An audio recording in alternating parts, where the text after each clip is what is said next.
एक बार 4 धाम यात्रा हो रही थी और उसमें उड़ीसा प्रांत के कुछ वैष्णव गए थे वृंदावन। यात्रा पूरी करने के बाद 84 कोस ब्रजमंडल की यात्रा की और यात्रा विश्राम करके वापस उड़ीसा आ रहे थे। अंतिम रात्रि थी वृंदावन में, बहुत ध्यान से सुनना। और तभी एक वयोवृद्ध थे, उनकी यात्रा सकुशल पूरी हो गई। एक छोटे बालक ने उनकी बड़ी सहायता की। बालक की उम्र 17-18 वर्ष की थी। उस बालक का हाथ पकड़ करके वृंदावन में बोले कि तुमने मेरी इतनी सहायता करी है, मैं तुमसे इतना प्रसन्न हूं, गांव लौटते ही अपनी नातनी का तुमसे ब्याह कराऊंगा मैं।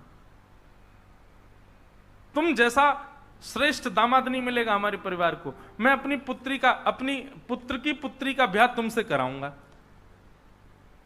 गोपाल जी के मंदिर में बैठे थे वृंदावन में।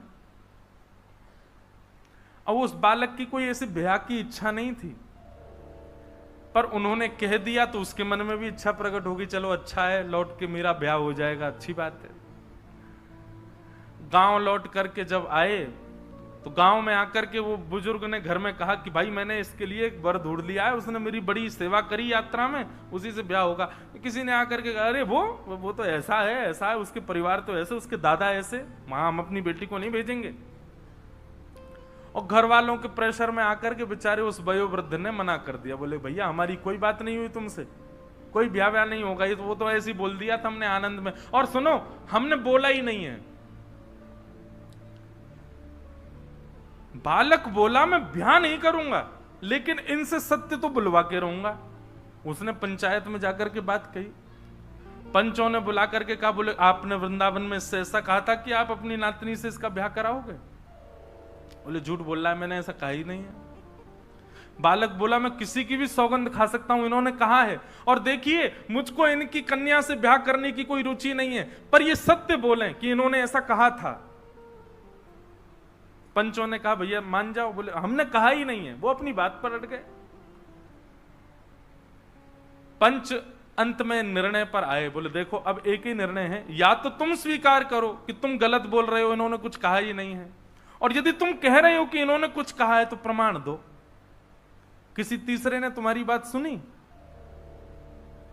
उस बालक ने नेत्र बंद किए और उसको वृंदावन के वो गोपाल जी याद आ गए जिनके सामने वो बोल रहे थे। बोला हां, एक व्यक्ति है जिसने हमारी बात सुनी है। बोले कौन व्यक्ति? बोले जिन गोपाल जी के मंदिर में थे हम वृंदावन में, उन गोपाल जी के सामने इन्होंने कहा था कि अपनी पुत्री का ब्याह कराएंगे। उन्होंने सुनी है बात। गांव के लोग सब हंसने लगे। बोले अच्छा अच्छा अच्छा। तो एक पंच ने मजाक में कह दिया, तो एक काम कर, सुन तू गोपाल जी को लिया, अगर वो आके कह देंगे हम तेरा ब्याह करा देंगे। और वहीं सारी सभा खत्म हो गई, सब अपने अपने घर को चले गए। उस बालक ने सोचा ठीक है गोपाल जी को लाते हैं। लौट करके वृंदावन गया और उन्हीं गोपाल जी के मंदिर में पहुंच गया और गोपाल जी से जाके कहा चलो मेरे साथ। आपके सामने उन्होंने कहा था कि वो अपनी कन्या का ब्याह मुझसे कराएंगे, अब चलिए मेरे गांव में चल करके साक्षी दो। ठाकुर जी तो कुछ बोले ही नहीं, यही खड़े रहे। वो तो मूर्ति मनते, वो कहां बोलते। लेकिन उसकी लगन ऐसी, बैठा ही रहा सामने। बोले बोलोगे कैसे नहीं? बोलना तो आपको पड़ेगा, आपको चलना तो पड़ेगा। मैंने बहुत सुना है आप बड़े कृपालु हो, आप बड़े दयालु हो, आप बड़े भक्तवत्सल हो। दिखाओ अपनी भक्तवत्सलता, दिखाओ अपनी करुणा, दिखाओ अपनी दयालुता।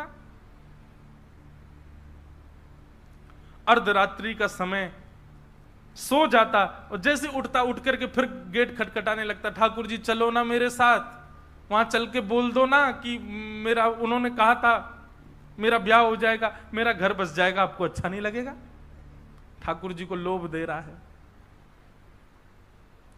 जब उसकी ऐसी सरलता आ गई ना वाणी में, और रुदन करते करते गेट पीटने लगा। भीतर से ठाकुर जी बोले पागल, मूर्ति कोई चल के थोड़ी जाती है।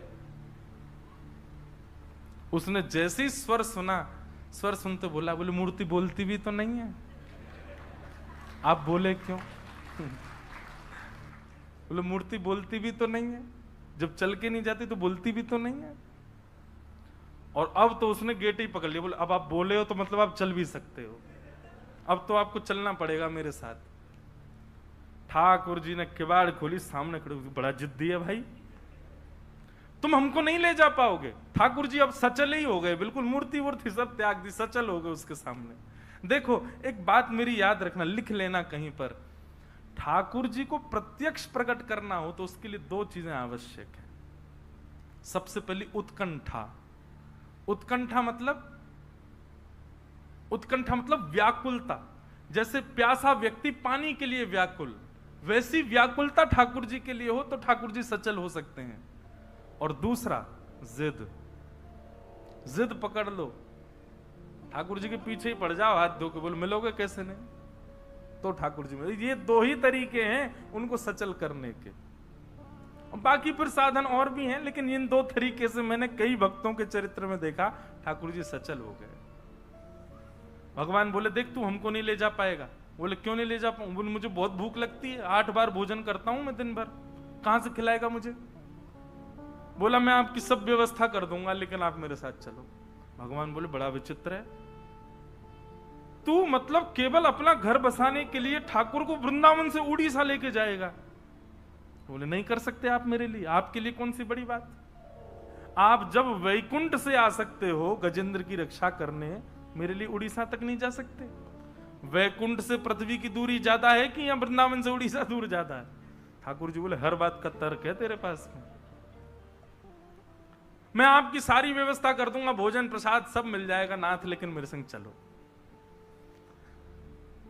उसके भाव से, उसकी सरलता से, उसकी जिद से ठाकुर जी इतने प्रसन्न हो गए।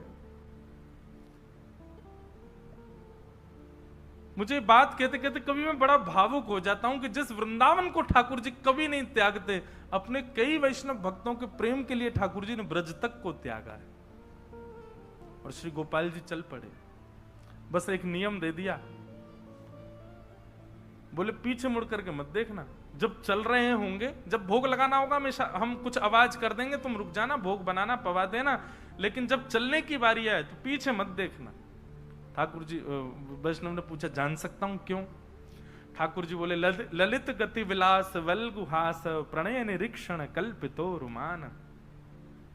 हम ललित गति से चलते हैं, हमारी चाल ऐसी है कि कोई और हमको निहारे तो हमको लज्जा आ जाती है, हमको शर्म आती है, हमको कोई देखे तो हम उछलते कूदते बांकी अदा से कभी कैसे चलते हैं। और बोले कहीं अगर तुमने हमारी ललित गति का दर्शन कर लिया तो तुम किसी और को देख ही नहीं पाओगे, घर वर नहीं बस पाएगा तुम्हारा, फिर इसलिए तुम पीछे मत देखना।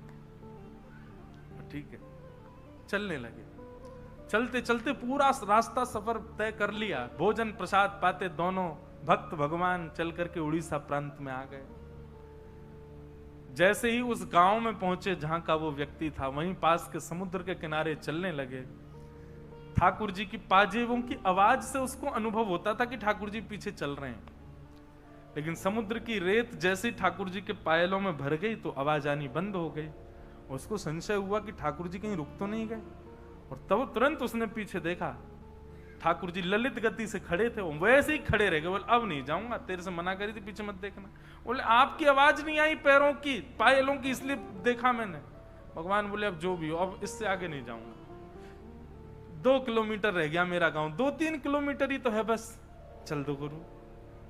ठाकुर जी बोले भले आदमी, तेरे लिए हम इतने किलोमीटर चल के आ गए, गांव वालों को 2 किलोमीटर इधर लिया, यहां पे लिया।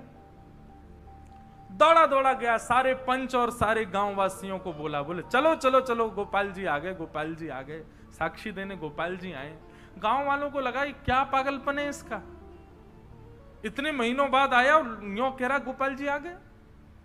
गांव वालों ने जाकर के देखा, समुद्र के किनारे सुंदर एक निकुंज वन में त्रिभंग लली श्याम सुंदर प्रत्यक्ष खड़े हैं और अपनी आंखों की पलकें झपका रहे हैं। देख करके वहीं सब नतमस्तक हो गए।